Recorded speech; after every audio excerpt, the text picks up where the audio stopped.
नमस्कार, मी निलेश गिरे पुन्हा एकदा सर्व विद्यार्थी मित्रमैत्रिणींचं माझ्या एका नवीन यूट्यूब व्हिडिओमध्ये खूप खूप स्वागत करतो। तर मित्रांनो, आपण आपल्या विज्ञान आणि तंत्रज्ञान भाग 2 च्या प्रकरण क्रमांक 4 ज्याचं नाव आहे पर्यावरणीय व्यवस्थापन या प्रकरणाला सुरुवात केलेली असून या प्रकरणाशी संबंधित या अगोदरच आपले 6 व्हिडिओज किंवा 6 लेक्चर्स पूर्ण झाले आहेत। आज जे असणार आहे ते असणार आहे आपलं लेक्चर क्रमांक 7। तर आजच्या लेक्चरचा आपला जो मूळ मुद्दा असणार आहे तो असणार आहे पर्यावरणीय प्रदूषण। कुठून घेतलाय हा पॉइंट? तर लास्ट लेक्चर मध्ये म्हणजे लेक्चर क्रमांक 6 मध्ये ज्यावेळेस आपण पर्यावरण संवर्धन हा मुद्दा चालू केला होता त्यामध्येच आपल्या पुस्तकामध्ये पुढे आल्याच्या नंतर कोण आहे पर्यावरणीय प्रदूषण। तर पर्यावरणीय प्रदूषण समजून घेण्यासाठी आपण एक आज सेपरेट लेक्चर बनवत आहोत ज्यामध्ये पर्यावरण काय असतं, प्रदूषण काय असतं, प्रदूषणाचे स्रोत कोणते असतात, प्रदूषणाचे प्रकार कोणते असतात, प्रदूषणाचे कोणते परिणाम होतात, हे सर्व घटक आपण आज पूर्ण करणार आहोत। ठीक आहे, तर मग पुस्तकामध्ये हा मुद्दा नेमका कुठे हे जर आपल्याला पाहायचं असेल तर पहा, पुस्तकाचं एक पेज घेतलेलं आहे, पेजचा स्क्रीनशॉट आहे, त्याच्यामुळे पेज तुम्हाला क्लिअर दिसणार नाही, परंतु क्लिअर दिसावं म्हणून पुढे एक स्लाइड प्रेझेंटेशन बनवण्यात आले। पान क्रमांक आताच्या पुस्तकानुसार पान क्रमांक 39 हे तुम्हाला क्लिअरली कळावं म्हणून पुढे आल्याच्या नंतर म्हणजे एक छोटंसं स्लाइड प्रेझेंटेशन बनवलेलं आहे ज्याच्यामध्ये सगळे मुद्दे जे ते तुमच्याच पुस्तकातले फक्त क्लिअर दिसावेत म्हणून वेगवेगळ्या स्लाइड वरती आपण त्याला छोट्या छोट्या पॉइंट मध्ये डिवाइड केलेलं आहे। ठीक आहे, तर मग आपण म्हणू शकतो की आजचं जे आपलं लेक्चर आहे त्या लेक्चरचे परत आपण 2 पार्ट करू शकतो। तर 2 पार्ट कोणते होतील? जर आपण आपलं पान क्रमांक 39 पाहिलं पूर्ण पान, तर पूर्ण पानावरती काय दिलेलं आहे? ठीक आहे, याला आपण 2 पार्ट मध्ये डिवाइड करूया जो आपल्या लेक्चरचे मग 2 मुद्दे बनून जातील। एक, समजा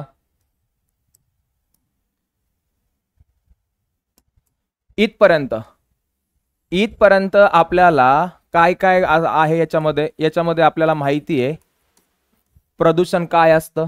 ठीक आहे, याच्यामध्येच आपल्याला दिलेले आहेत प्रदूषणाचे प्रकार काय असतात, याच्यामध्येच आपल्याला दिलेले आहेत प्रदूषणाचे परिणाम काय असतात। ठीक आहे, एवढ्या गोष्टी इथपर्यंत येतात।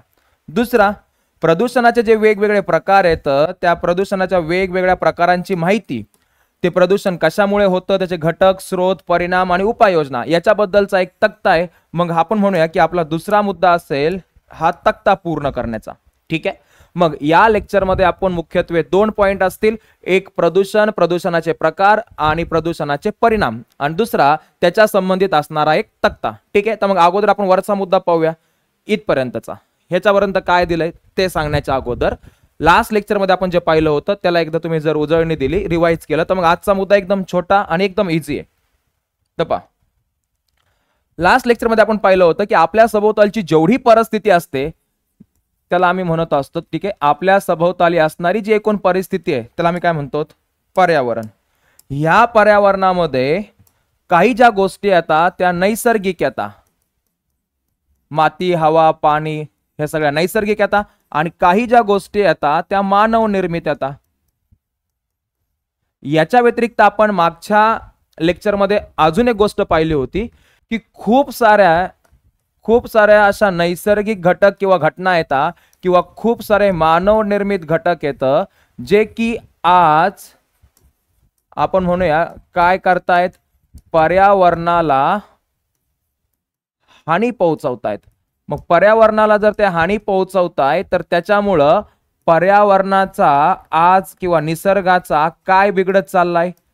समतोल बिघडतो आहे, म्हणजे समतोल बिघडतो, आणि एकंदरीत या सगळ्या गोष्टीचा जो परिणाम आहे तो तिथल्या सजीव सृष्टीवरती, म्हणजेच तिथले प्राणी, तिथले आपल्यासारखे इतर आपल्यासारखे प्राणी असतील, वनस्पती असतील, सूक्ष्मजीव असतील, म्हणजे याचा जो परिणाम आहे, ठीक आहे, याचा परिणाम सजीवांवरती होतो। एवढ्या गोष्टी आपण मागच्या लेक्चरमध्ये शिकलो होतो। काय शिकलो होतो? की पर्यावरणामध्ये वेगवेगळे नैसर्गिक घटक, जसं की पर्यावरणामध्ये आलेला भूकंप, पर्यावरणामध्ये आलेला पूर, वीज पडणे असेल, ज्या काही गोष्टी, ज्वालामुखीचा उद्रेक असेल, ह्या नैसर्गिक गोष्टी येतात ज्याची पर्यावरणाला किंवा निसर्गाला हानी पोहोचू शकते। मानव निर्मित गोष्टीमध्ये आपण म्हणूया की आपण उभारले औद्योगिक किंवा आपण म्हणूया की कारखाने, त्याच्यातून पडणारा धूर, वाहनांमधून बाहेर पडणारा धूर, मानवाने केलेला जंगलतोड, ह्या ज्या सगळ्या गोष्टी आता मानवाने केलेल्या हवेचं, पाण्याचं किंवा जमिनीचं प्रदूषण, या सर्व गोष्टींमुळे पर्यावरणाचा किंवा निसर्गाचा समतोल बिघडतो आणि त्याचा जो परिणाम आहे तो प्रत्यक्षपणे किंवा अप्रत्यक्षपणे त्या ठिकाणी असणाऱ्या सजीवांवरती म्हणजे सजीव सृष्टीवरती होत असतो। ठीक, इथपर्यंत गोष्टी पाहिल्या होत्या। आता त्याचाच पुढचा पार्ट पाहायचा आहे आज आपल्याला. काय पहा, अगोदर आपल्या स्लाइड पाहूया आणि मग पाहूया आपल्या पुस्तकात काय दिलंय. तिथपर्यंत काय सांगितलंय, आज पृथ्वीवर अनेक नैसर्गिक आणि मानव निर्मित घटना घडतात. आज खूप साऱ्या गोष्टी अशा पृथ्वीवरती घडतात की ज्या घडण्यामागे एकतर निसर्ग कारणीभूत असेल किंवा मानव कारणीभूत असेल. जसं की दुष्काळ असेल, पूर असेल किंवा महापूर म्हणा, किंवा वीज पडणे असेल, किंवा ह्या ज्या गोष्टी आता, किंवा ज्वालामुखीचा उद्रेक असेल, ह्या गोष्टी कोणत्या येतात, नैसर्गिक घटना येतात. याच्या व्यतिरिक्त काही कोणत्या येतात, मानव निर्मित घटना येतात. मग कारखान्यामधून बाहेर पडणारा धूर असेल, किंवा रासायनिक घटकांचा वापर असेल, किंवा वाहनांचा वापर असेल, तिथून बाहेर पडणारा कार्बन डायऑक्साईड असेल, किंवा रासायनिक घटकांचा वापर केल्यामुळे मातीचं किंवा पाण्याचं होणारं प्रदूषण असेल, जंगलतोड असेल, ह्या कोणत्या घटना येतात, मानव निर्मित घटना. मग पृथ्वीवरती किंवा पर्यावरणामध्ये अनेक मानव निर्मित आणि नैसर्गिक घटना घडत असतात. या घटनांचा परिणाम आपण म्हणे की पृथ्वीवरती असणाऱ्या या घटनांचा परिणाम होऊन पृथ्वीवरती पर्यावरणीय समस्या निर्माण होतात. मग खूप साऱ्या नैसर्गिक आणि मानव निर्मित घटना येतात ज्याचा परिणाम निसर्गावरती होतो, पर्यावरणावरती होतो, आणि आपण म्हणूया की पर्यावरणामध्ये वेगवेगळ्या प्रकारच्या समस्या निर्माण होतात. त्यातली सगळ्यात मोठी पर्यावरणामधली समस्या म्हणजेच पर्यावरणाचं कोण, प्रदूषण. ठीक आहे, पूर्ण 3 पॉइंटला जर एका लाईन मध्ये सांगायचं म्हटलं तर आज निसर्गामध्ये किंवा पर्यावरणामध्ये अनेक मानवाद्वारे घडणाऱ्या घटना येतात किंवा निसर्गाद्वारे घडणाऱ्या घटना येतात, ज्या घटनांचा परिणाम निसर्गावरती किंवा पर्यावरणावरती होत असतो, ज्या घटनांमुळे पर्यावरणामध्ये अनेक समस्या निर्माण होत असतात. आणि त्यातली सगळ्यात महत्वाची आणि मोठी समस्या जी की पर्यावरणाला खूप मोठ्या प्रमाणात हानी पोहोचवते, सजीवांना हानी पोहोचवते, ती म्हणजेच पर्यावरणाचं होणारं प्रदूषण. मग आपला जो मेन मुद्दा आहे तो आहे पर्यावरणीय प्रदूषण. मग काय असतं पर्यावरणीय प्रदूषण, त्याच्या अगोदर हे समजून घेऊया की नेमकं प्रदूषण काय असतं, मग पाहू आपण प्रदूषण. ठीक आहे, प्रदूषण म्हणजे काय, कुठलीही एखादी गोष्ट, ठीक आहे, एखाद्या गोष्टीचं किंवा एखाद्या पदार्थाचे होणारे दूषितीकरण. कुठलाही एखादा पदार्थ ज्यावेळेस त्याच्या मूळ स्वरूपात राहत नाही, तो आहे तसा राहत नाही, त्याच्यामध्ये कुठली तरी गोष्ट, ठीक आहे, त्याच्यामध्ये कुठली तरी गोष्ट ज्यावेळेस मिसळली जाते, त्याच्यामध्ये काहीतरी मिसळलं गेल्यामुळं त्याचं झालेलं दूषितीकरण, तो दूषित होतो, म्हणजे तो त्याच्या मूळ स्वरूपात राहत नाही, त्याचे गुणधर्म बदलतात. ठीक आहे, मग जसं की माती आहे, मातीमध्ये आपण खूप सारे रासायनिक खतं टाकल्यामुळं मातीचे रासायनिक गुणधर्म बदलले, मातीचं प्रदूषण झालं. मग मातीमध्ये काहीतरी मिसळल्यामुळे माती तिच्या मूळ स्वरूपात राहिली नाही, मातीचं दूषितीकरण झालं, म्हणजेच माती नावाचा जो पदार्थ आहे त्याचं कोण झालं, प्रदूषण. ठीक आहे, याचा अर्थ असा आहे की कुठलीही गोष्ट, कुठलाही जो पदार्थ असतो त्याच्यामध्ये काहीतरी मिसळलं गेल्यामुळे त्या पदार्थामध्ये किंवा त्या गोष्टीमध्ये आपल्याला आवश्यक नसणारे, म्हणजेच कसे, अनावश्यक, ठीक आहे, असे बदल होतात, जे बदल हानिकारक असतात, ज्याला आपण स्वीकारू शकत नाहीत, म्हणजे त्याला म्हणतात अस्वीकार्य. ठीक आहे, जसं की समजा तुमच्या इथं 2 शब्द वापरलेत पहा तुमच्या पुस्तकामध्ये, इथे पाहू शकतो आपण. कुठे गेलं, हा ठीक आहे, अप्रत्यक्ष, अस्वीकार्य, आणि कसे बदल होतात, अनावश्यक. मग कुठल्याही पदार्थामध्ये ज्या वेळेस काहीतरी मिसळलं गेल्यामुळे त्या पदार्थामध्ये असे बदल होतात की जे आम्हाला अनावश्यक येतं किंवा आवश्यक नव्हते, किंवा ते आम्ही त्याला स्वीकारू शकत नाहीत, आम्ही त्याला ऍक्सेप्ट करू शकत नाहीत, कारण ते हानिकारक येतं, ज्याचा परिणाम तिथल्या सजीवांवरती होऊ शकतो, ज्याचा परिणाम त्या आपण की पर्यावरणावरती होऊ शकतो. अशा घटनेला किंवा या क्रियेला आम्ही म्हणतो की त्या पदार्थाचं काय झालंय, प्रदूषण. मग एका लाईन मध्ये सांगायचं म्हटलं तर कुठल्याही पदार्थाचं किंवा कुठल्याही वस्तूचं झालेलं दूषितीकरण, त्याच्यामध्ये काहीतरी मिसळलं गेल्यामुळं त्याच्या जे गुणधर्म आहेत ते गुणधर्म अशा पद्धतीने बदलले जातात की जे आम्हाला अनावश्यक येतं, जे आम्हाला स्वीकारण्याजोगे नाही येतं, म्हणजे अस्वीकार्य, किंवा जे आम्हाला हानिकारक येतं, ज्याचा परिणाम एकतर पर्यावरणावरती किंवा पर्यावरणामध्ये असणाऱ्या सजीवांवरती होऊ शकतो. याला म्हणायचं प्रदूषण. ठीक आहे, आता पर्यावरणीय प्रदूषण म्हणजे काय, हे जे पर्यावरणामधले घटक आहेत, जसं की पर्यावरणामध्ये असणारी माती आहे, पर्यावरणामध्ये असणारं पाणी आहे, पर्यावरणामध्ये असणारी हवा आहे, हे जे पर्यावरणाचे घटक आहेत, या पर्यावरणाच्या घटकांमध्ये काहीतरी मिसळलं गेलं. ठीक आहे, जसं की हवेमध्ये कार्बन डायऑक्साईड मिसळला गेला, मातीमध्ये आपण म्हणूया की समजा रासायनिक द्रव्य मिसळले गेले, हवेमध्ये आपण म्हणूया की समजा कारखान्यामधला धूर मिसळला गेला, पाणीमध्ये समजा दूषित पाणी मिसळलं गेलं. ह्याचा अर्थ काय की हे जे पर्यावरणाचे घटक आहेत, ह्या पर्यावरणाच्या घटकांचं काय झालं, दूषितीकरण. त्याच्यामध्ये काहीतरी मिसळलं गेल्यामुळं ह्या पर्यावरणाच्या घटकांमध्ये असे बदल झाले जे बदल आम्हाला अनपेक्षित येतं, जे बदल आम्ही स्वीकारू शकत नाहीत, कारण ते बदल अस्वीकारार्ह म्हणजेच हानिकारक येतं. यालाच म्हणतात पर्यावरणाचं प्रदूषण, म्हणजेच पर्यावरणीय घटकांचं झालेलं दूषितीकरण, ज्याचे पर्यावरणावर तर परिणाम होतातच. म्हणजे मातीवरती परिणाम होतात, मातीची सुपीकता कमी होते, हवेवरती परिणाम होतात, तिचा आपण म्हणूया की पाण्यावरती परिणाम होतात. तर म्हणजे पर्यावरणीय घटकांवरती तर त्याचे परिणाम होतात, प्लस पर्यावरणामध्ये राहणाऱ्या सजीवांवरती सुद्धा त्याचे काय होतात, परिणाम होत असतात. ठीक आहे, मग पहा इथं काय लिहिलंय, पर्यावरणातील कोणत्याही वस्तूचं किंवा पदार्थाचं झालेलं दूषितीकरण म्हणजेच कोण, प्रदूषण.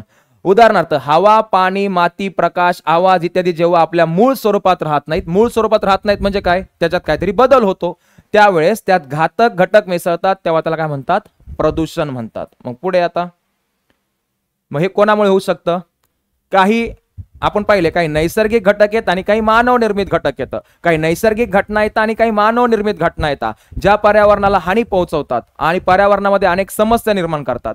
त्यातलीच एक समस्या म्हणजे पर्यावरणाचं होणारं प्रदूषण. ठीक आहे, तर मग पहा, काही प्रदूषण नैसर्गिक कारणाने घडतं, तर बहुतेक प्रदूषण मात्र मानवाच्या क्रियामुळे घडतं. ठीक आहे, आपण म्हणूया की प्रदूषण घडवण्यामागे जरी मानव कारणीभूत असेल, तर निसर्ग सुद्धा थोड्याफार प्रमाणात, निसर्गाच्या पण स्वतःच्या काही गोष्टी येतात, निसर्गाच्या पण स्वतःच्या काही घटना येतात, त्या जर निसर्गात घडल्या ज्याच्या मागे मानव कारणीभूत नाहीये, तरी सुद्धा पर्यावरणाचं काय होऊ शकतं, प्रदूषण. परंतु बहुतेक केसमध्ये जे आपण म्हणूया की पर्यावरणाचं प्रदूषण होतंय, त्याच्यासाठी फक्त आणि फक्त कोण कारणीभूत आहे, मानवच कारणीभूत आहे. मग कोणत्या नैसर्गिक घटना येतात किंवा कारण येतं, एक ज्वालामुखीचा झालेला उद्रेक, भूकंप, वीज पडणं, वादळ येणं, महापूर होणं, या गोष्टींमुळे सुद्धा पर्यावरणाचं काय होतं, प्रदूषण. त्याचे पर्यावरणावर परिणाम होतात, प्लस पर्यावरणामध्ये असणारे घटक सगळे दूषित होतात, म्हणजे पर्यावरणावरती परिणाम झाले आणि त्याच घटकावर म्हणजे त्या पाण्यावर, मातीवरती, हवेवर अवलंबून असणारे सजीव, या घटकांमध्ये झालेल्या प्रदूषणामुळे त्या सजीवांवरती त्याचे वाईट काय होतात, परिणाम. बहुतेक प्रदूषण मानवाच्या क्रियाकलापामुळे म्हणजे काय, मानवी क्रियामुळे होते. उदाहरणार्थ कारखाने, वाहने, जंगलतोड, रासायनिक खताचा वापर, औद्योगिकरण म्हणजेच कंपन्या वगैरे उभारणे, ह्या सगळ्या गोष्टींमुळे पर्यावरणाचं काय होतंय, प्रदूषण. तर ते झाले मानव निर्मित घटना किंवा मानव निर्मित घटक जे पर्यावरणाच्या आपण म्हणूया की प्रदूषणाला कारणीभूत आहेत. हे झाले नैसर्गिक घटक जे की पर्यावरणाच्या प्रदूषणाला कारणीभूत आहेत. आता पुढे नेमकं पर्यावरणावरती काय परिणाम होतात, तर पहा, पर्यावरणामध्ये जे हवा असते, पाणी असतं किंवा जमीन असते. ठीक आहे, मग हवा, पाणी, जमीन म्हणजे आणि किंवा माती. ठीक आहे, मग नेमकं पर्यावरणाचं ज्यावेळेस प्रदूषण होतं त्यावेळेस कोणते परिणाम होतात, तर पर्यावरणाचे जे वेगवेगळे घटक आहेत, जसं की हवा, पाणी, माती, हे सर्व काय होतात, दूषित होतात.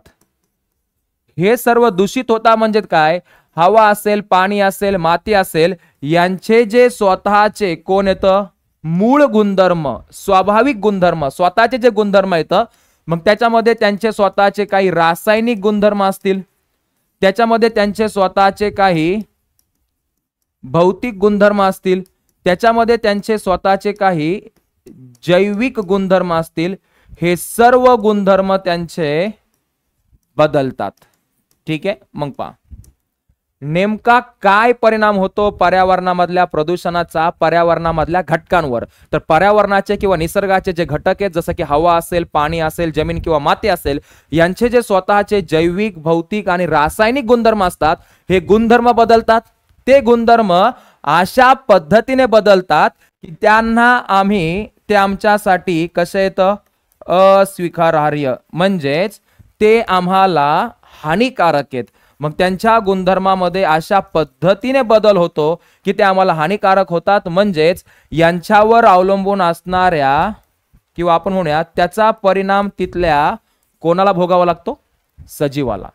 मग पर्यावरणाच्या घटकांमध्ये झालेला असा परिणाम जो की मानवाला किंवा तिथं जे इतर सजीव येतं त्यांना हानी पोहोचवू शकतो, हे म्हणजेच पर्यावरणाचं झालेलं कोण आहे? प्रदूषण आहे. समजा आपण म्हणू शकतो, समजा की काय झालं? मातीचं प्रदूषण. मातीचं प्रदूषण झालं तर मातीची सुपीकता कमी झाली, मग आपण म्हणूया की आपले जे पिकं येतं पिकापासून मिळणारं उत्पादन कमी झालं.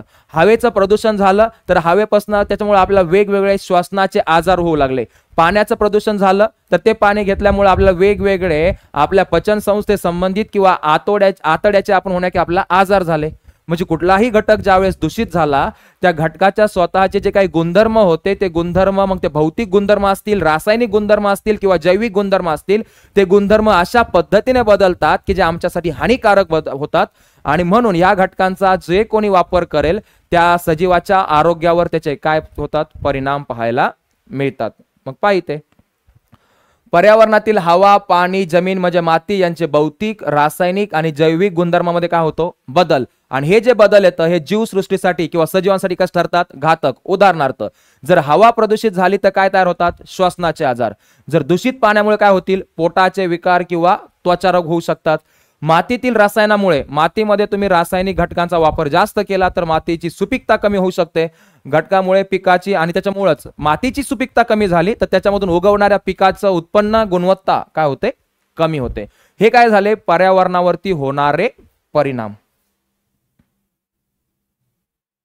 आता अशा कोणत्या कोणत्या क्रिया येतात ज्या आहेत तर मानवाच्या, ठीक आहे, आपण म्हणूया की ज्या मानवाद्वारे गेलेल्या घटना येतात किंवा गोष्टी येतात ज्या मुख्यत्वे कारणीभूत आहेत. म्हणजे काही कारण आपण म्हणूया की जे मानवाच्या मार्फत झाले तर किंवा काही गोष्टी ज्या मानवाने केल्यामुळं पर्यावरणाचं काय होतंय? प्रदूषण. सगळ्यात पहिली गोष्ट लोकसंख्येचा विस्फोट. ठीक आहे, एवढ्या मोठ्या प्रमाणात लोकसंख्या वाढू लागली आहे त्याच्यासाठी मोठ्या प्रमाणात मानवी वसाहत शहरीकरण होऊ लागले.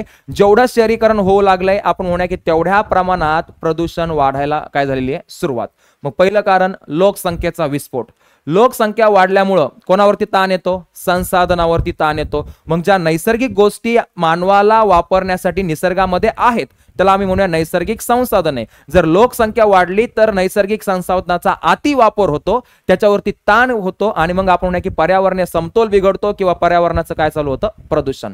दुसरी गोष्ट वेगानं होणारं औद्योगिकरण. एवढ्या मोठ्या प्रमाणात इंडस्ट्रियलायझेशन किंवा औद्योगिकरण होत चाललंय. मोठमोठे औद्योगिक कारखाने किंवा आपण म्हणूया की कंपन्या उभारल्या जाऊ लागल्या, त्यांच्यामधून खूप सारे रासायनिक द्रव्य, खूप सारा हानिकारक आपण म्हणूया की धूर हा हवेमध्ये सोडला जातोय. रासायनिक द्रव्य तसेच आपण म्हणूया की त्यांचं सांडपाणी पाण्यामध्ये सोडलं जातंय, मग नदीमध्ये सोडलं जातंय, त्याच्यात रासायनिक घटक असतात. एकंदरीत ह्या सर्व गोष्टींमुळे तिथून येणारा आवाज, तिथून येणाऱ्या आवाजामुळे ध्वनी प्रदूषण, तिथून बाहेर पडणाऱ्या धुरामुळे हवा प्रदूषण आणि तिथून बाहेर पडणारं जे त्यांचं सांडपाणी आहे ज्याच्यात खूप सारे रासायनिक घटक येतं जे नदीत वगैरे सोडले जातात त्याच्यामुळे जल प्रदूषण होतंय. म्हणजे हे सुद्धा एक मानवाचीच क्रिया आहे ज्याच्यामुळे आपण म्हणूया की काय घडतंय? मुख्यत्वे प्रदूषण. नंतर कोण?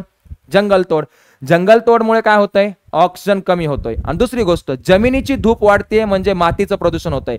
आपल्याला माहिती आहे ज्यावेळेस खूप सारे झाडं असतील तर झाडांचे जे मुळं येतं ते मुळं काय करतात? मातीला बांधून ठेवतात. पण ज्यावेळेस तुम्ही झाड तोडतात त्यावेळेस मुळांपासली सर्व माती आपण म्हणूया की मोकळी होते. ती माती मोकळी झाल्यामुळं हवेसोबत ती उडून जाते. ह्याला काय म्हणतात? मातीचं काय झालं? प्रदूषण. कारण हवेमध्ये धुलीकण येतात, मग हे सगळे धुळीचे कण मातीमध्ये आले, हवेमध्ये आले तर हवेचं पण कोण झालं? प्रदूषण. मग आपल्याला काय होऊ शकतात? श्वासनाचे आजार. मग जंगलतोड ही सुद्धा मानवाकडची एक क्रिया आहे जे प्रदूषणामागचं कोण आहे? कारण आहे. नैसर्गिक संसाधनाचा अतिवापर. जेवढी जास्त लोकसंख्या तेवढी जास्त निसर्गामध्ये असणारे संसाधनं वापरले जातील, तेवढा जास्त त्या संसाधनावरती ताण क्रिएट होईल किंवा निर्माण होईल आणि त्याचा परिणाम म्हणून पर्यावरणाचं काय होईल? प्रदूषण. पाणी, खनिज, माती इत्यादींचा काय केला आपण? अतिवापर. त्याच्यामुळे काय बिघडतो? समतोल आणि मग होतं पर्यावरणाचं प्रदूषण. अनियोजित नागरीकरण. ठीक आहे, लोकसंख्या वाढू लागली आहे. मग नागरीकरण म्हणजे काय? लोकांच्या वस्त्या, लोकांची वसाहत तयार होणं. जेवढी जास्त लोकसंख्या वाढत लागली आहे तेवढ्या मोठ्या प्रमाणात नवीन नवीन शहर तयार होऊ लागलेत. परंतु जर समजा एखादं शहर तयार होत असताना त्या शहरामध्ये नियोजन केलेलं असेल की त्या शहरांमधला सर्व कचरा कसा गोळा केला जाईल, त्या शहरांमधलं सगळं जे सांडपाणी असेल, घाण पाणी असेल, त्याला नाल्यांद्वारे, बंदिस्त नाल्यांद्वारे कुठं आणून त्याची विल्हेवाट लावली जाईल, अशा पद्धतीने जर एखादं शहर उभारलं गेलं असेल तर मग आपण त्याला म्हणू शकतो की ते नियोजित कोण आहे, नागरीकरण आहे. पण एवढ्या मोठ्या प्रमाणात गाव शहर मोठमोठे शहर तयार होऊ लागले तर की तिथं कुठल्याही प्रकारचं नियोजन नाहीये. सर्व कचरा तिथं एकाच ठिकाणी ढेगाऱ्यांमध्ये कचरा टाकला जातोय, कुठेही सांडपाणी सोडून दिलं जातंय. याचा अर्थ ते कोण आहे, अनियोजित नागरीकरण. याचा परिणाम म्हणून सुद्धा पर्यावरणाचं मोठ्या प्रमाणात काय होत चाललंय, प्रदूषण. मग शहरांच्या वाढीमुळे कचरा व धूर वाढतो आणि जर ते शहर असे उभारले गेले असतील की त्या शहराला उभारताना कुठलंही नियोजन नाहीये, कुठेही सांडपाणी सोडून दिलं जातंय, कुठेही कचरा टाकला जातोय, त्याचं कुठलंही व्यवस्थित व्यवस्थापन केलं जात नाहीये, विल्हेवाट लावली जात नाहीये, तर ह्या सर्व गोष्टींमुळे त्या ठिकाणी खूप मोठ्या प्रमाणात माती असेल, पाणी असेल किंवा हवा असेल, म्हणजे ह्या पर्यावरणाच्या घटकांचा आपण म्हणूया की दूषितीकरण होतंय, त्यांचं प्रदूषण होतंय आणि त्याचा परिणाम तिथल्या सजीव सृष्टीवरती आपल्याला पाहायला मिळतोय. मग आपण म्हणूया प्रत्यक्षपणे किंवा अप्रत्यक्षपणे शेवटी ह्या सर्व गोष्टींचा परिणाम कोणावरती होणार आहे, तिथल्या सजीवांवरती होणार आहे. पर्यावरणावरती तर प्रत्यक्ष होतोय, अप्रत्यक्ष किंवा प्रत्यक्ष सजीवांवरती होणार आहे. निष्कर्ष या सर्व गोष्टीतून तुम्हाला काय कळलं, माणसाच्या कृतीमुळे निर्माण होणाऱ्या या सर्व बदलांमुळे म्हणजे मानव वेगवेगळ्या अशा कृती करतोय, त्याच्यामुळे असे बदल घडतायत, पृथ्वीवरील नैसर्गिक संतुलन काय होतंय, बिघडलं जातंय. त्यामुळे हवेचं, पाण्याचं आणि मातीचं प्रदूषण वाढून त्याचा परिणाम किंवा त्याचा धोका कोणाला होतोय, जीवसृष्टीला. आतापर्यंत जेवढं पाहिलं त्याला एका लाईन मध्ये कसं सांगायचं, प्रदूषण म्हणजे कुठल्याही गोष्टीचं झालेलं दूषितीकरण. का, कारण त्या गोष्टीमध्ये असे काही पदार्थ मिसळले जातात ज्याच्यामुळे त्या पदार्थाच्या ज्या स्वतःचे गुणधर्म असतात, त्याच्यात काही रासायनिक गुणधर्म असतील, काही भौतिक गुणधर्म असतील किंवा जैविक गुणधर्म असतील, हे गुणधर्म अशा पद्धतीने बदलतात की ते पर्यावरणाला आणि तिथल्या सजीवांना हानिकारक बनतात. ठीक आहे, म्हणजेच या सर्व गोष्टींचा प्रत्यक्ष किंवा अप्रत्यक्षपणे जो परिणाम आहे तो तिथल्या जीवसृष्टीवरती म्हणजे कोणावरती होतो, सजीवावरती होतो. पुढे कोण आहे, प्रदूषणाचे प्रकार. प्रदूषण ही एक खूप व्यापक संकल्पना आहे. प्रदूषण एक व्यापक संकल्पना आहे म्हणजे काय, कुठल्या एका गोष्टीचं प्रदूषण नसतं, तर आपण म्हणू की प्रदूषण ही एक खूप मोठी संकल्पना आहे. मग ह्याच्यामध्ये कळेल की काही गोष्टी नैसर्गिक आहेत, काही गोष्टी कोणत्या येतात, मानव निर्मित. निसर्गाच्या कुठल्याही कृतीमुळे, निसर्गाच्या स्वतःच्या कुठल्या तरी गोष्टीमुळे जर प्रदूषण झालं तर ते नैसर्गिक प्रदूषण आहे. मानवाने केलेल्या एखाद्या कृत्यामुळे किंवा मानवाच्या गोष्टींमुळे जर प्रदूषण झालं तर ते कोण आहे, मानव निर्मित प्रदूषण आहे. बाकी कोणाचं हे झालं, कोणाद्वारे प्रदूषण होतंय त्याच्यानुसार दोन प्रकार, नैसर्गिक प्रदूषण आणि मानव निर्मित प्रदूषण. कोणाचं प्रदूषण होतंय त्याच्यानुसार हवा प्रदूषण आहे, जल प्रदूषण आहे, ध्वनी प्रदूषण आहे, आपण म्हणूया की भू म्हणजे समजा जमिनीचं प्रदूषण आहे. हे जे प्रदूषण आहे कोणतं, हे खूप महत्वाचं आहे. याच्यावरती एक सेपरेट पॉइंट आहे, याच्यावरती आपण एक सेपरेट छोटंसं लेक्चर म्हणजे आपलं जे लेक्चर क्रमांक 8 असेल ते आपलं असणार आहे किरणोत्सारी प्रदूषणावरती. कारण आता जे आपण पान पाहतोय त्याच्या पुढच्या पानावरती आपल्याला एक सेपरेट पॉइंट दिलाय, कोणता, किरणोत्सारी प्रदूषण. ते आपण तिथं पाहूया. प्रकाश प्रदूषण आहे, बाकी कोणतं आहे, प्लास्टिक प्रदूषण आहे. मग कोणत्या घटकांद्वारे किंवा कोणत्या घटकाचं प्रदूषण होतंय त्याच्यानुसार प्रदूषणाचे वेगवेगळे प्रकार येतं. मग काय येतं, हवा प्रदूषण, जल प्रदूषण, ध्वनी प्रदूषण, भू किंवा माती प्रदूषण, किरणोत्सारी प्रदूषण, प्रकाश प्रदूषण आणि प्लास्टिक प्रदूषण. पण खाली काय दिलंय, प्रदूषण हा आजच्या युगातील सर्वात महत्वाचा आपण म्हणू शकतो की एक असा घटक आहे जो आपल्याला हानी पोहोचवतोय. मग प्रदूषण आजच्या युगातील महत्वाचा पर्यावरणीय प्रश्न आहे. त्यावर नियंत्रण ठेवणे आणि संवर्धनाची गरज ओळखणे अत्यावश्यक आहे. ह्याचा अर्थ काय की पर्यावरण हा आज आपल्या समोर असणारी किंवा प्रदूषण ही आज आपल्या समोर असणारी सर्वात मोठी कोण आहे, समस्या. मग ठीक आहे, प्रदूषण ही आपल्या समोर असणारी एक मोठी समस्या आहे कारण त्याचे जे परिणाम येतं ते परिणाम पर्यावरणावरती तर होतच आहेत, परंतु पर्यावरणामध्ये राहणाऱ्या सजीवांवरती सुद्धा त्याचे प्रत्यक्ष किंवा अप्रत्यक्षपणे काय होत आहेत, परिणाम. म्हणून हे जे प्रदूषण आहे त्या प्रदूषणाला ओळखून किंवा त्या प्रदूषणाकडे लक्ष देऊन आज आपल्याला आपल्या पर्यावरणाच्या संवर्धनाची किंवा पर्यावरण संवर्धन ही आपली काय बनलेली आहे, गरज बनलेली आहे. मग प्रदूषण एवढ्या मोठ्या प्रमाणात होतंय की त्याचा परिणाम पर्यावरणाला पण होतोय, पूर्ण पर्यावरणाचा किंवा निसर्गाचा समतोल बिघडतोय.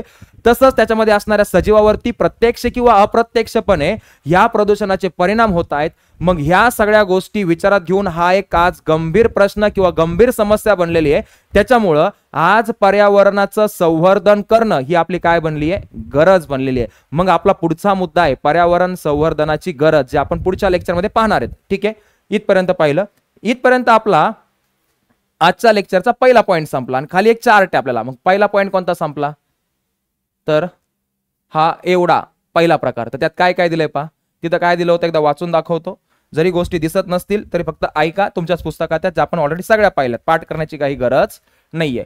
आज पृथ्वीवरती अनेक नैसर्गिक आणि कोणते घटक येतं, मानव निर्मित घटक येतं. यांचे परिणाम होऊन बऱ्याच पर्यावरणीय काय तयार झालेल्या आहेत, समस्या. आणि त्यातली सगळ्यात प्रमुख समस्या म्हणजेच ही कोण आहे, पर्यावरणीय प्रदूषण, जे आपण पहिल्या स्लाइडवरती पाहिली. मानव आणि निसर्गाच्या वेगवेगळ्या गोष्टींमुळे आज पर्यावरणाच्या अनेक समस्या तयार झाल्यात. त्यातली सगळ्यात महत्त्वाची समस्या आहे पर्यावरणाचं प्रदूषण. नेमकं प्रदूषण म्हणजे काय, कोणत्याही वस्तूचं किंवा पदार्थाचं झालेलं दूषितीकरण म्हणजे कोण, प्रदूषण. मग आता ते झालं प्रदूषण. आता पर्यावरणाचं प्रदूषण म्हणजे काय, पर्यावरणाचं प्रदूषण म्हणजे समजा नैसर्गिक किंवा मानवाच्या कृतीमुळे सभोवतालच्या पर्यावरणात झालेले अनावश्यक आणि कोणते बदल, अस्वीकारार्ह. मग काही नैसर्गिक गोष्टी घडल्या असतील किंवा काही मानव निर्मित गोष्टी घडल्या असतील, त्याच्यामुळं आपल्या बाजूचं सभोवतालचं जे पर्यावरण आहे त्या पर्यावरणात झालेले असे बदल जे की अनावश्यक आणि अस्वीकारार्ह येतं, त्याला म्हणायचं पर्यावरणाचं झालेलं कोण, प्रदूषण. म्हणजेच हवा, पाणी, जमीन जे आमच्या सभोवतालचे घटक आहेत त्यांच्या ज्या स्वतःच्या भौतिक, रासायनिक किंवा जैविक गुणधर्मामध्ये, तसंच मानव आणि इतर सजीवांना घातक ठरतील असे प्रत्यक्ष किंवा अप्रत्यक्ष बदल घडून येणं होय. मग पर्यावरणामधल्या ज्या गोष्टी आता माती असेल, हवा असेल, पाणी असेल, यांचे जे भौतिक, रासायनिक किंवा जैविक गुणधर्म येतं ते अशा पद्धतीने बदलणं की ज्याच्यामुळे हानी पोहोचणारे कोणाला, प्रत्यक्ष किंवा अप्रत्यक्षपणे तिथले मानव आणि इतर सजीवाला, या गोष्टीला म्हणायचं पर्यावरणाचं प्रदूषण.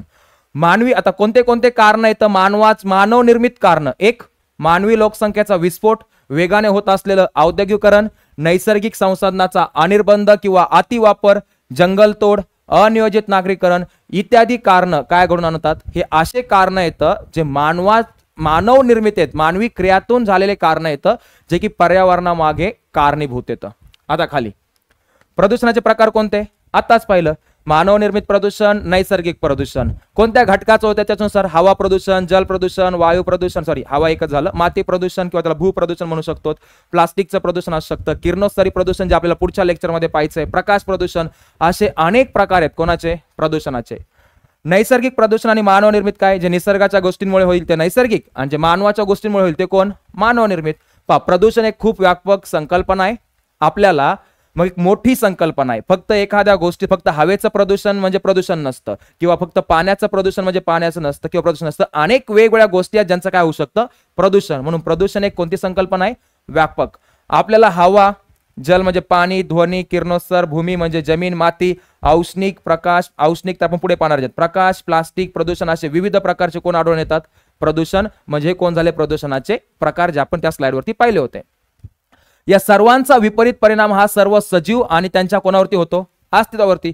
कुठल्याही घटकाचं झालेलं प्रदूषण, हवा, माती, पाणी, जमीन जे काय असेल, याचा जो विपरीत परिणाम आहे तो तिथल्या कोणावरती होतो, सजीवांवरती होत असतो, त्यांच्या अस्तित्वावरती. याच्याहूनच कळतं जर पर्यावरणाचं असंच प्रदूषण होत राहिलं तर पर्यावरणाला तर हानी पोहोचवणारच आहे, पर्यावरणाला तर हानी होणारच आहे, प्लस तिथल्या सजीवांना पण हानी होणार आहे. त्याच्यामुळे तिथल्या सजीवांच्या अस्तित्वावर प्रश्न निर्माण झालाय. त्यांचं अस्तित्व टिकून ठेवायचं असेल तर आपल्याला प्रदूषणाला रोखून पर्यावरणाचं संवर्धन करणं ही आजची आपली काय बनलेली आहे, गरज बनलेली आहे. त्यातूनच आज पर्यावरण संवर्धनाची काय तयार झाली आहे, गरज. मग जर एखाद्याने तुम्हाला हे विचारलं की पर्यावरण संवर्धनाची गरज काय आहे, तर पर्यावरणामध्ये आज मुख्य समस्या म्हणजे पर्यावरणाचं होणारं प्रदूषण, जे मानवामुळे किंवा निसर्गाच्या अनेक गोष्टींमुळे होऊ शकतं. याच्यामुळे पर्यावरणाचा समतोल बिघडला तर जातोच आहे, पर्यावरणाला तर हानी पोहोचलीच जाते, पण त्या पर्यावरणामध्ये राहणाऱ्या सजीव घटकांवरती सुद्धा, त्यांच्या अस्तित्वावरती सुद्धा आज आपण होण्या की प्रश्न तयार झालेला आहे किंवा त्यांचं अस्तित्व आपण होण्या की नष्ट होऊ शकतं. मग जर आपल्याला पर्यावरणाला आणि त्याच्यामध्ये असणाऱ्या सजीवांना रोखायचं असेल किंवा असं आपण म्हणतो त्यांना सांभाळायचं असेल, त्यांना टिकून ठेवायचं असेल, तर पर्यावरणाचं संवर्धन म्हणजेच पर्यावरणाला राखणं, पर्यावरणामधलं प्रदूषण रोखणं ही आज आपली काय तयार झालेली आहे, गरज निर्माण झालेली आहे. आता आपण पाहूया आपला दुसरा मुद्दा. दुसऱ्या मुद्द्यामध्ये काय आहे, ज्या गोष्टी आपण आतापर्यंत पाहिल्या त्याच गोष्टी आता फक्त त्या आपल्याला तक्त्यात भरायच्यात. पर्यावरणाशी संबंधित एक तक्ता आहे, प्रदूषणाशी संबंधित एक तक्ता आहे. त्या तक्त्यामध्ये तुम्हाला काय विचारलंय, समजा हवा प्रदूषण आहे, जल प्रदूषण आहे आणि कोणतं प्रदूषण आहे, भू प्रदूषण किंवा माती प्रदूषण आहे. तर कोणत्या घटकांमुळे हवा प्रदूषण होईल, कोणत्या घटकांमुळे जल प्रदूषण होईल आणि कोणत्या घटकांमुळे काय होईल, भू प्रदूषण. मग हे जे प्रदूषण येतं त्यांच्यासाठी कोणते घटक, त्यांचे कोणते स्रोत आहेत, कोणते परिणाम आणि कोणत्या पद्धतीच्या काय येतात उपाय योजना. ठीक आहे, मग एक बाय एक पाहूया आपण. सगळ्यात पहिल्यांदा काय विचारलंय, समजा हवा प्रदूषणाचे घटक, कोणत्या कोणत्या घटकांमुळे हवा प्रदूषण होऊ शकतं. तर काही वायुरूप घटक येतं आणि काही घनरूप घटक येतं, म्हणजे काही गॅसेस येतं आणि काही सॉलिड सबस्टन्सेस येतं, त्याच्यामुळे हवेचं प्रदूषण होऊ शकतं. कोणते वायुरूप घटक येतं, जसं की CO2, carbon dioxide, carbon monoxide, hydrocarbons, sulphur, नायट्रोजनचे ऑक्साइड्स, हायड्रोजन आणि सल्फाइड. हे काही असे वायू येतं किंवा वायुरूप घटक येतं ज्याच्यामुळं वायू प्रदूषण किंवा हवा प्रदूषण पाहायला मिळतं. कोणते घनरूप किंवा सॉलिड घटक आहेत, सबस्टन्स आहेत, जसं की धुळीचे कण, राख, कार्बन, शिसे, ॲस्बेस्टॉस इत्यादी. हे असे घनरूप घटक येतं ज्याच्यामुळे हवेचं काय होऊ शकतं, प्रदूषण. आता हवा प्रदूषणाचे स्रोत कोणते येतं, मग समजा या घटकांमुळे जर हवेचं प्रदूषण होतंय तर हे घटक येतात कुठून, म्हणजे त्याचे स्रोत कोण येतं. मग त्याचे स्रोत म्हणजे काय, तर इथं पाहूया आपण कोण कोण स्रोत आहेत. औद्योगिक धूर, कारखान्यांमधून बाहेर पडलेला धूर, त्याच्यामध्ये वेगवेगळ्या प्रकारचे हे वायुरूप घटक असू शकतात ज्याच्यामुळे हवेचं काय होईल, प्रदूषण. वाहनांमधून बाहेर पडलेला धूर, प्लास्टिक जाळल्यामुळे बाहेर पडलेल्या गोष्टी, इंधन जाळल्यामुळे बाहेर पडणारा वायू, गॅस, हे सगळे ते स्रोत येतं. त्याच्यामुळं या स्रोतांपासून ते घटक येतात जे घटक हवेचं काय करतायत, प्रदूषण. खाली काय विचारलं, ह्याचे काय परिणाम होतील, तर ह्याच्यामुळे वेगवेगळे कोणते आजार होऊ शकतात. हवा प्रदूषण झाल्यामुळे आपल्याला श्वसनाचे आजार होऊ शकतात, डोळ्यांची जळजळ होऊ शकते, आम्लवृष्टी ज्याला आपण ऍसिडिक रेन म्हणतो ते पाहायला मिळू शकतं, जागतिक तापमान वाढ, ठीक आहे, ग्लोबल वॉर्मिंग म्हणतो. काय होतंय, CO2 चं प्रमाण वाढत चाललंय हवेमध्ये, म्हणजे हवेचं प्रदूषण होत चाललंय. कारखान्यातून धूर बाहेर पडतोय त्याच्यात CO2 आहे, वाहनातून धूर बाहेर पडतोय त्याच्यात CO2 आहे. यांना म्हणतात हरित वायू. हरित वायू म्हणजे ग्रीन गॅसेस. हे असे गॅसेस असतात ज्यांच्याकडे येणारी सनलाईट किंवा सूर्यप्रकाश पकडून ठेवण्याची क्षमता आहे. मग जर आपल्या पृथ्वीच्या बाजूला असे गॅस वाढत चाललेत जे सूर्यप्रकाश स्वतःकडे पकडून ठेवतात, तर आपल्या पृथ्वीच्या बाजूचं तापमान पण वाढणार आहे. कारण जेवढी सनलाईट पृथ्वीवर ती पडेल आणि माघारी जाईल, ती तर माघारी गेली असती तर तापमान वाढणार नाही. पण जर त्या सनलाईटला किंवा सूर्यप्रकाशाला पकडून ठेवणारे गॅसेस, वायू जर पृथ्वीच्याच बाजूला असतील तर तिथंच ती सनलाईट किंवा सूर्यप्रकाश पकडून ठेवला जाईल, हीट वाढेल, म्हणजेच कोण वाढत चाललंय, टेम्परेचर. मग हरित वायू वाढल्याने प्रत्येक वर्षी पृथ्वीच्या सभोवतालचं तापमान वाढत चाललंय, यालाच म्हणतात जागतिक तापमान वाढ. ह्या काय येतात त्याच्या समस्या किंवा परिणाम.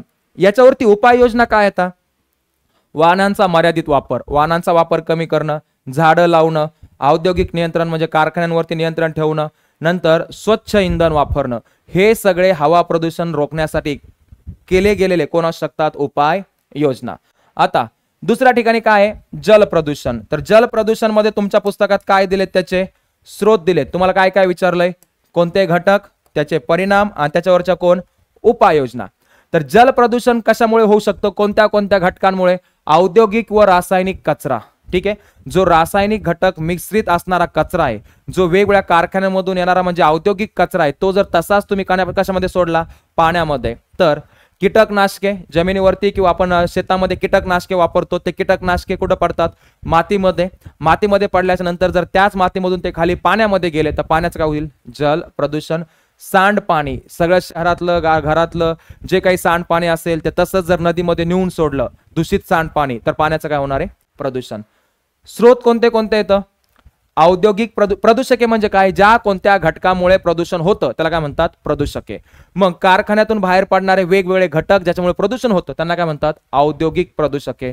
घरगुती प्रदूषके, घरातून बाहेर पडणारे असे घटक किंवा घरात तयार होणारे असे घटक ज्या घटकांमुळे पण प्रदूषण होऊ शकतं त्याला काय म्हणतात? घरगुती प्रदूषके. सांडपाणी, कारखान्यातून सोडले जाणारे रसायन, शेतीसाठी वापरले जाणारे कीटकनाशक, हे सगळे स्रोत आहेत कोणत्या प्रदूषणाचा? जल प्रदूषणाचा. ठीक आहे. परिणाम काय होतील? पाण्यातील जीवांचं नुकसान होईल. पाण्यात जे सजीव राहतात, मासे असतील, इतर प्राणी असतील किंवा तिथले वनस्पती असतील, त्यांच्यावरती त्याचा काय होणार आहे? परिणाम. पिण्यायोग्य पाण्याचा काय होईल? तुटवडा, कारण पाणी दूषित झालं तर पिण्यायोग्य पाणी राहणार नाहीये. आणि आरोग्याच्या समस्या, मग पाण्याचं दूषितीकरण झालं, त्या पाण्यामुळे आपल्याला वेगवेगळ्या प्रकारचे आजार होऊ शकतात, म्हणजेच आपल्याला आरोग्याच्या समस्या उद्भवू शकतात. पुढे कोण आहे? व्यवस्थापन किंवा त्याच्यावरती उपाययोजना कोणते आहेत? कोणते उपाय करू शकतो आपण जल प्रदूषण रोखण्यासाठी आणि त्याच्यापासून होणारे परिणाम रोखण्यासाठी? तर सांडपाण्याचं शुद्धीकरण. जे सांडपाणी सगळ्या गावातून, शहरातून येतंय किंवा आपण म्हणूया की एखाद्या कारखान्यातून येतंय, ते पाणी नदीमध्ये सोडण्याच्या अगोदर त्या पाण्यावरती प्रक्रिया करायची, दूषित पाण्याला कमी दूषित बनवण्याचा प्रयत्न करायचा, त्याला म्हणतात सांडपाण्याचं काय? व्यवस्थापन. आणि मगच त्याला कशामध्ये सोडून द्यायचं? आपण म्हणूया की कुठल्याही एखाद्या पाण्याच्या स्रोतामध्ये, जसं की नदीमध्ये. ह्याला म्हणतात सांडपाण्याचं काय करणं? शुद्धीकरण. ह्याला म्हणतात सीवेज ट्रीटमेंट, जे आपण 11वी 12वी मध्ये ज्यावेळेस तुम्ही येताल त्यावेळेस शिकूया. नद्यांची स्वच्छता, मग नद्यांमध्ये जेवढे पदार्थ टाकले जात आहेत ते सगळे बाजूला काढणं, त्याला म्हणतात स्वच्छता करणं. आणि प्लास्टिक टाळणं, कारण प्लास्टिक पण पाण्यामध्ये गेलं, पाण्याच्या खाली साठून राहतं, म्हणजे पाण्याचं काय होतंय किंवा तिथल्या मातीचं पण काय होतंय? प्रदूषण. ह्या काही उपाययोजना आहेत कोणतं प्रदूषण रोखण्यासाठी? जल प्रदूषण रोखण्यासाठी. पुढे भू किंवा मातीचं प्रदूषण होण्यासाठी कोणते कोणते घटक कारणीभूत येतं? तर शेतामध्ये तुम्ही वापरलेले कोण? कीटकनाशक. तुम्ही वापरलेले रासायनिक खत, कोण? प्लास्टिकचा कचरा, हे सगळे मातीमध्ये पडून राहतात. त्याच्यामुळे मातीची गुणवत्ता कमी होते, मातीचे भौतिक, रासायनिक, जैविक गुणधर्म बदलतात, मातीमध्ये हानिकारक आणि नको असणारे बदल घडतात, म्हणजेच ह्या घटकांमुळे मातीचं काय होतंय? प्रदूषण.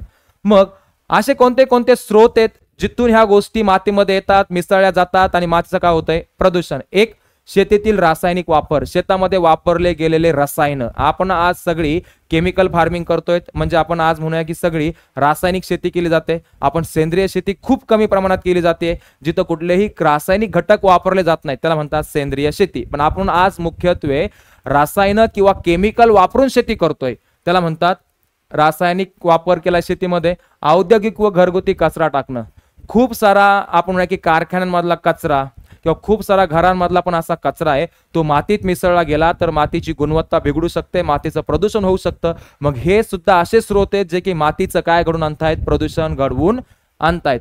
मग परिणाम काय होऊ शकतात? जमिनीची धूप होणं, वनस्पतींची किंवा पिकांची वाढ खुंटणं, कारण मातीची सुपीकता कमी झाली आहे. पोषक द्रव्यांचं, मग मातीमध्ये असणारे जे पोषक द्रव्य आहेत ते पोषक द्रव्य हळूहळू कमी होत चालणं, मग पोषक द्रव्यांचं मातीमधील प्रमाण कमी होणं, अशा पद्धतीचे परिणाम तुम्हाला पाहायला मिळू शकतात जर कोणतं प्रदूषण झालं? भूप्रदूषण किंवा माती प्रदूषण. हे रोखण्यासाठी उपाययोजना काय येतात? सेंद्रिय खताचा वापर, रासायनिक खतं वापरण्यापेक्षा ऑर्गॅनिक फर्टिलायझर्स, त्याला म्हणतात सेंद्रिय खतं वापरणं. नंतर पुनर्वापर कचऱ्यांचा, ठीक आहे, कचऱ्याचे योग्य व्यवस्थापन. मग कचऱ्याचं व्यवस्थितपणे काय केलं? आपण व्यवस्थापन केलं म्हणजे कचरा जो आहे तो असा कचरा जो मातीला हानी पोहोचवू शकतो, तो मातीमध्ये न टाकता लगेच जाळून टाकला, आपण म्हणूया की त्याची एक विल्हेवाट लावली, तर त्याचा परिणाम मातीमध्ये पडून राहून मातीच्या सुपीकतेवरती, मातीमध्ये असणाऱ्या पोषक द्रव्यावरती, म्हणजेच त्या मातीमधून उगवणाऱ्या वनस्पतींच्या आपण म्हणूया की वाढीवरती होणार नाहीये. अशा पद्धतीच्या आपण काय करू शकतो? उपाययोजना करू शकतो. ठीक आहे. अशा पद्धतीने या लेक्चरमध्ये आपण 2 मुद्दे कव्हर केले. एक, पहिला जो आपला पॅराग्राफ होता किंवा परिच्छेद होता त्याच्यामध्ये होतं प्रदूषण म्हणजे काय, पर्यावरणीय प्रदूषण म्हणजे काय, नंतर प्रदूषणाचे प्रकार कोणते येतं आणि पर्यावरण संवर्धनाची गरज काय आहे, कारण ह्या पर्यावरणामध्ये होणाऱ्या प्रदूषणामुळे तिथल्या सजीवांच्या अस्तित्वावरती आज परिणाम होऊ लागलाय. त्याच्यामुळं पर्यावरणाचं संवर्धन करणं म्हणजे पर्यावरणाचं संरक्षण करणं, ते कसं केलं जाऊ शकतं? तर पर्यावरणामधील प्रदूषण रोखून आपण त्याचं आज संरक्षण करू शकतो आणि ती आजची काळाची गरज बनलेली आहे, नाहीतर आपलं अस्तित्व राहणार नाहीये. खाली आपण पाहिलं की जे वेगवेगळ्या प्रकारचे प्रदूषण आहेत त्याच्यामधले मेनली जे 3 प्रदूषण आहेत आमच्याकडे, एक हवा प्रदूषण, जल प्रदूषण आणि भू किंवा माती प्रदूषण. याच्यावरती आम्हाला एक तक्ता पूर्ण करायचा होता. त्याच्यामध्ये मग त्यांनी सांगितलं होतं हवा प्रदूषण, जल प्रदूषण आणि मृदा प्रदूषण यांचा आपण मागील इयत्तामध्ये सविस्तर अभ्यास केलेला आहे. त्याच्या आधारे तुम्ही खालील तक्ता काय करा, पूर्ण करा. मग 9वी मध्ये 8वी मध्ये कधीतरी तुम्ही याच्याबद्दल शिकलायत, त्या गोष्टीच्या आधारे, त्या ज्ञानाच्या आधारे, तुम्हाला जे आठवतंय त्या नॉलेजच्या आधारे हा तक्ता पूर्ण करायचा होता. ठीक आहे. मग आपण ज्या ज्या गोष्टी आवश्यक येतात त्या गोष्टी तक्त्यामध्ये भरलेल्या आहेत, म्हणजे तक्ताही पूर्ण केलेला आहे. याच प्रदूषणाशी संबंधित एक छोटासा पॉइंट आहे, त्याला म्हणतात किरणोत्सारी प्रदूषण, जो की आपण पुढच्या लेक्चरमध्ये एकदम 5 ते 10 मिनिटाचं छोटंसं लेक्चर करूया त्याच्यामध्ये, कारण त्याच्यामध्ये खूप महत्त्वाच्या घटना सांगण्यात आल्यात आणि त्याच्यावरती या अगोदर परीक्षेमध्ये प्रश्न पण विचारलेले आहेत. म्हणून तो एक मुद्दा पाहणार आहेत. आणि मग त्याच्यानंतर आपला प्रश्न असेल पर्यावरण संवर्धनाची गरज, तो आपला पुढच्या लेक्चर, त्याच्या पुढच्या लेक्चरचा मुद्दा असेल. ठीक आहे. जर आजचं लेक्चर कळलं असेल तर आजच्या व्हिडिओला लाईक करायचंय. व्हिडिओमध्ये सांगताना किंवा लेक्चरमध्ये काही चुकलं असेल किंवा ह्या लेक्चरबद्दल तुमचं जे काही मत असेल ते खाली कमेंट बॉक्समध्ये व्यक्त करायचंय. जर व्हिडिओ जास्तच आवडला असेल तर तुमच्या मित्रांना मैत्रिणींना शेअर करायचा आहे. आतापर्यंत आमच्या चॅनलला सबस्क्राईब केलं नसेल तर चॅनलला नक्की सबस्क्राईब करून ठेवायचंय. ठीक आहे. भेटूया पुढच्या लेक्चरमध्ये, लेक्चर क्रमांक 8 मध्ये. तोपर्यंत थांबतो. धन्यवाद.